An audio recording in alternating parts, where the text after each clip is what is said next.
Olá, alunos, tudo bem? Como vocês estão? Estamos aí nesse modelo virtual, né? Lembrando pandemia. Mas vamos lá. Eu tinha preparado para hoje, principalmente para os terceiros anos, falar um pouco sobre Provão Paulista. Essa era a ideia. Até vocês vão fazer a prova, né? Sobre isso. Então eu queria bater esse papo sobre Provão Paulista, tá? O, o Provão Paulista, deixa eu arrumar aqui, desculpa. O Provão Paulista vai ser a provinha que vocês vão fazer na terça e quarta da semana que vem, certo? O Provão Paulista é uma prova, por exemplo, tipo Enem. Ela é dividida em 2 dias também, bem parecido com o Enem, só com bem menos perguntas também, né? Mas tem várias disciplinas, inclusive tem inglês, então eu queria falar com vocês sobre inglês. Trouxe também a prova do ano passado para vocês darem uma olhada, tá? Uma das diferenças que vocês vão perceber logo no começo é que na verdade são 6 perguntas de inglês ao invés de 5 perguntas. Então tem aí uma pequena diferença, tá? Como atividade durante a semana eu vou mandar um simulado também do Provão Paulista, mas bem simples para vocês. Algumas perguntas dessas que caíram, algumas outras. E aí pra vocês fazerem também. Também é uma forma de treinar para o Enem, nada, nada, tudo que você estiver estudando para o Provão Paulista, que você estudar esses dias, serve para o Enem, porque elas são muito parecidas. Deixa eu para a tela aqui. Elas são muito parecidas em vários contextos, tá? Aqui a gente tem a começa aqui, o inglês começa na pergunta 19, né? A gente tem aqui a pergunta 19, tá vendo? Aqui a gente tem aqui a pergunta 19, ela fala sobre a notícia aborda Simone Biles, que é Opa, desculpa aí. Eu nem preciso ler muito texto, né? A notícia fala da Simone Biles, que é. Então, assim, a Simone Biles é uma pessoa muito famosa, deve estar na notícia aqui, mas também às vezes você já tem também uma noção. A gente sempre fala para o aluno ler primeiro a leitura, fazer a primeira leitura da pergunta, por quê? Porque muitas vezes vocês têm muita noção do mundo, vocês leem, vocês estudam, vejam vídeos, né? Por exemplo, às vezes sabem um pouco sobre Olimpíadas, ela foi muito famosa, né? Talvez vocês já até saibam quem é Simone Biles. Então, será que precisa ler o texto inteiro? Às vezes não sei também, né? Às vezes é uma tática. Então sempre vai primeiro para a pergunta para ter essa noção. Mesmo que você não saiba quem é Simone Biles, se você for ler o texto agora, talvez se você vai ler esse texto com uma vontade de só é, pesquisar o que é Simone Biles ou quem é Simone Biles. Né? Então você vai ler o texto de uma forma muito mais rápida, muito mais voltada para a resposta. É aquele esquema que a gente já trabalhou em sala que chama scanning, né? Se você faz isso, você acaba fazendo um scanning, tá bom? Então vamos lá. A notícia aborda Simone Biles, que é uma atriz que superou um grande bloqueio mental. Será? Simone Biles era uma atriz? Editora-chefe da revista Vogue? Quer dizer, será que era isso? Uma medalhista das Olimpíadas que conquistou a passarela durante a Fashion Week? Essa é uma resposta interessante porque pode ser verdade, né? Ela é medalhista das Olimpíadas, com certeza. Mas essa coisa das passarelas e Fashion Week, eu não sei. A D. Um grande nome da ginástica, considerado uma das melhores de todos os tempos. Poxa, é, é ela, né? É ela. E aí, uma influenciadora famosa que prestigiou a performance dos Estados Unidos na ginástica rítmica. Ela realmente é uma influenciadora, mas ela é uma ginasta. Ela não foi lá prestigiar, ela foi lá competir. Olha, sem ver o texto, alternativa D. Sem ver o texto. Não sei se eu preciso ler o texto, não. Alternativa D. É isso. Muitas vezes a gente trabalha por meio de textos e a gente às vezes esquece, por exemplo, que algumas coisas a gente já tem noção. Opa, a gente já tem uma boa noção também, né? Então é isso. Simone Biles, alternativa D. Deixa eu mudar minha cara aqui de lugar, desculpa aí. Agora deixa eu fazer a pergunta aqui do lado.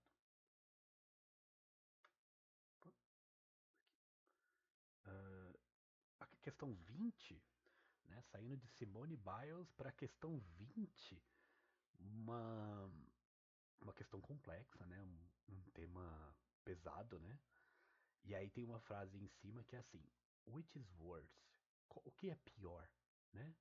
Aí como se fossem alternativas, né? A. Use a human child. B. Hiranden. Então o que, que é pior, usar escudos humanos ou acertar eles? Eles, no caso, os escudos humanos. Você vê que é uma notícia bem forte, né? Uma crítica bem forte, principalmente aos conflitos aí Israel e Palestina, né? Dá pra gente perceber.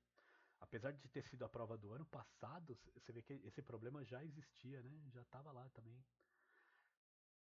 E aí é isso. É uma questão fácil de talvez você identificar. Olha a questão. A partir da observação da charge, identifica-se um posicionamento do autor, como sendo.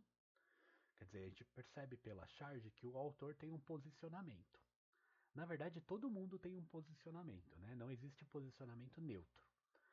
Já tem vários filósofos que falam sobre isso. Não existe posicionamento neutro. Todo mundo tem um posicionamento. No caso do autor, qual será ele? Favorável à guerra, apesar da morte de inocentes? Quer dizer, nada me diz que ele é favorável à guerra. Ele, inclusive, está perguntando o que é pior. Então eu acho que ele vai ser sempre desfavorável, tá? Alternativa B, favorável à guerra? Não, também não. C, crítico aos países que possuem armas nucleares. Eu não sei se é o texto está falando sobre isso. Esse, essa pequena charge não chega a fazer críticas nesse nível, tá? Então pela charge não dá para ver isso. As últimas duas perguntas são contrário à guerra. Então a alternativa correta vai estar entre a D e a E, tá? É, contrário à guerra, embora considere como lucrativa, quer dizer, nada nessa chart está falando que ele é contrário à guerra. Quer dizer, está falando que ele é contrário à guerra, mas que nada fala que ele considera lucrativa. Então, não sei se essa alternativa estaria correta, não. Tá bom? E a última, deve ser ela, né? Falta ela só. Contrário à guerra, uma vez que a violência afeta os mais fracos. É isso. Essa é a crítica, né? De uma forma ou de outra, quem vai sofrer com a guerra, seja pela mão dos terroristas ou pela mão do Estado israelense, vão ser os mais fracos, né? É as mulheres, é as crianças, os idosos, é ele.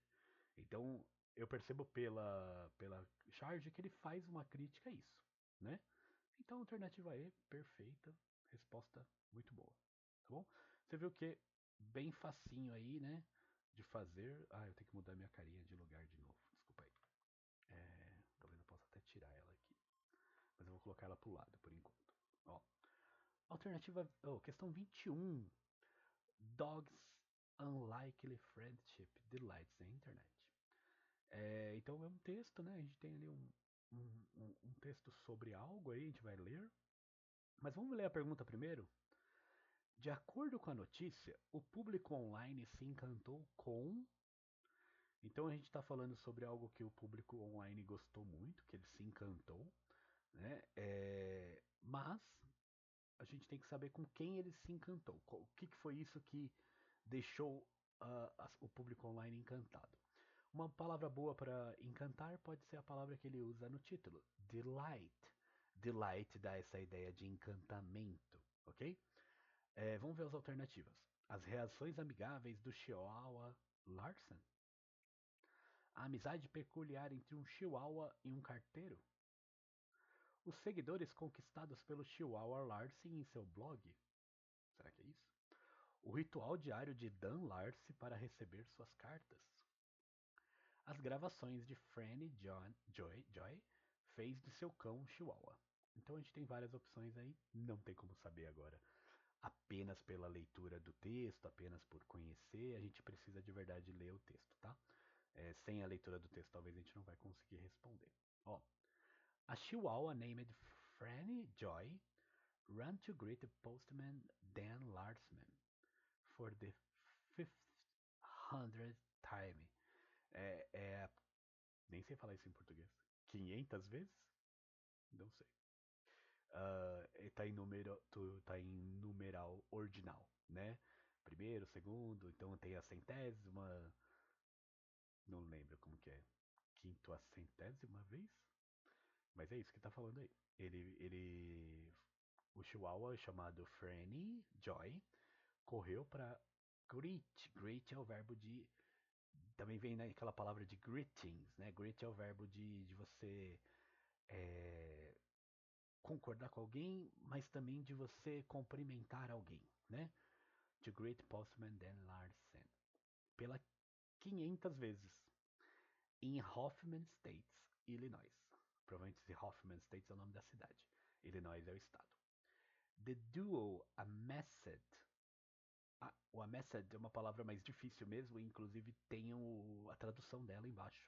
Amassed, acumularam. Acumularam, então uma palavra diferente mesmo, tá? Amassed thousands of followers online after the dog owner started posting their daily ritual. Então o duo, né? Quem é o duo aí? O carteiro e o cachorrinho, eles acumularam milhares de seguidores online depois que o dono do cachorro começou a postar o seu ritual diário. Então a gente vê que é um texto bem simples, bem pequeno, que fala sobre a amizade de um cachorro com um carteiro, tá? Se tiver uma alternativa dessa, a gente ficaria nessa alternativa. Vamos ver lá? A gente já leu as alternativas, então rápida passada de olho. Se você quiser dar um pause também antes da resposta, para ver se você ia acertar. Mas não é muito difícil não, né? Então vamos lá. A resposta correta seria B. A amizade peculiar entre o Chihuahua e o carteiro. A amizade entre eles é o que o público se encantou. E é por isso que fizeram aí, tiveram 500 vezes, o vídeo já 500 vezes. Então, vários vídeos, todo dia o carteiro e o Chihuahua se encontram. Tá bom? Então, uma questão fácil ali, com uma leitura rápida também. Vamos lá. Esse aqui é um textinho bem curtinho também. De acordo com a charge, a inteligência artificial ChatGPT. Então você vê na pergunta não tem muita informação. A gente só tem que tentar ler agora o cartão para ver se a gente consegue entender um pouco mais, tá? De acordo com a charge, a inteligência artificial ChatGPT, o que, que ela fez?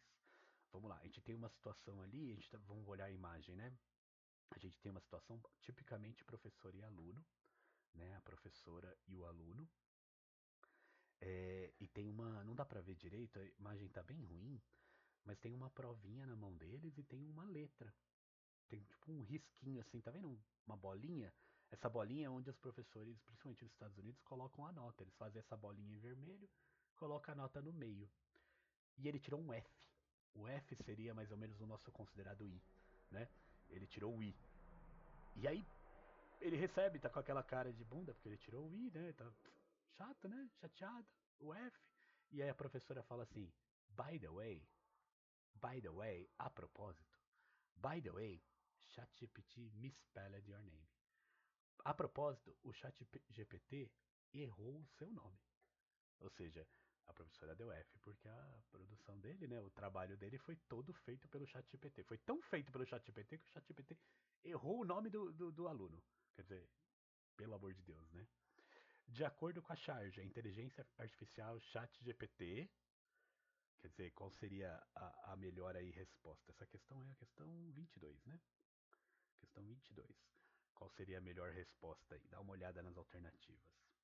Também eu acho que na teoria ela é um pouco mais fácil aí, né? Ou um pouco rápida até. Vamos ler de baixo para cima? Só para não dar resposta de primeira, assim, né? De acordo com a charge, a inteligência artificial ChatGPT foi usado pela professora? Não, acho que não é isso, né? Agilizou a correção de questões dissertativas em trabalhos escolares? Eu acho que também não é isso. Não é isso que está sendo falado. Acelerou o levantamento de informações e a redação de pesquisas? Acho que não é isso que está falando na charge. Mesmo que essas alternativas sejam verdadeiras, a pergunta é de acordo com a charge, não esqueça disso. Soletrou corretamente o nome de um aluno?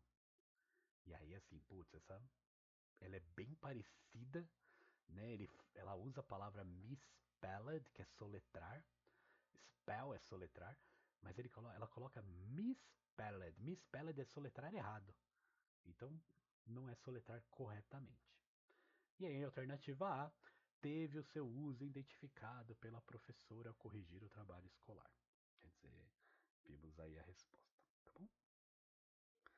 23, última, né? Deixa eu ir pro lado aqui. Melhorou? 23, última. To give a prompt. É um verbo de computador. Tá bom. É, e o que é o prompt, né? Talvez é como se fosse uma definição de dicionário, talvez, tá? Prompt, to give an instruction to an artificial intelligence. A computer system or machine that has some of the qualities of the human brain has, such as the ability to interpret, produce language in a way that seems human, recognize or create images, solve problems, and learn from that supply to it, using natural language rather than computer language.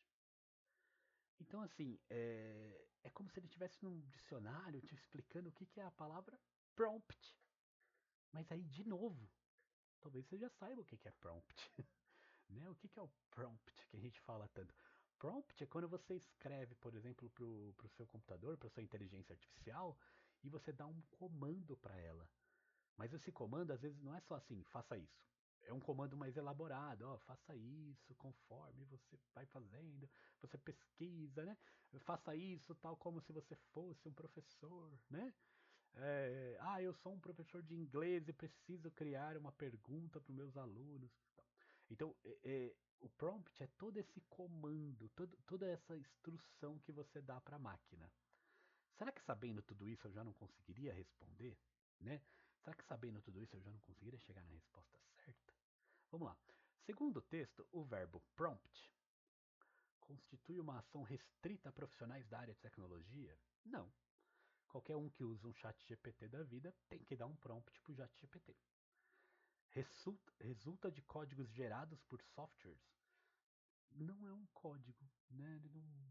O prompt não é um gerar códigos. Prompt pode ser uma imagem no final, né? Então, prompt é o ato de inserir um comando para um software ou plataforma de IA. Pô, essa resposta é muito boa. Isso é literalmente o que é um prompt. Vamos ler a D e a E só por desencargo de consciência, mas eu já gostei da C. Segundo o texto, o verbo prompt gera códigos repetidos por uma IA generativa a produzir imagens? Não, o prompt não fica gerando códigos repetidos. Prompt é um código, né? Para você gerar códigos repetidos, você vai ter que gerar vários prompts, ok? Está ligado a conteúdos replicados por plataformas de IA generativa?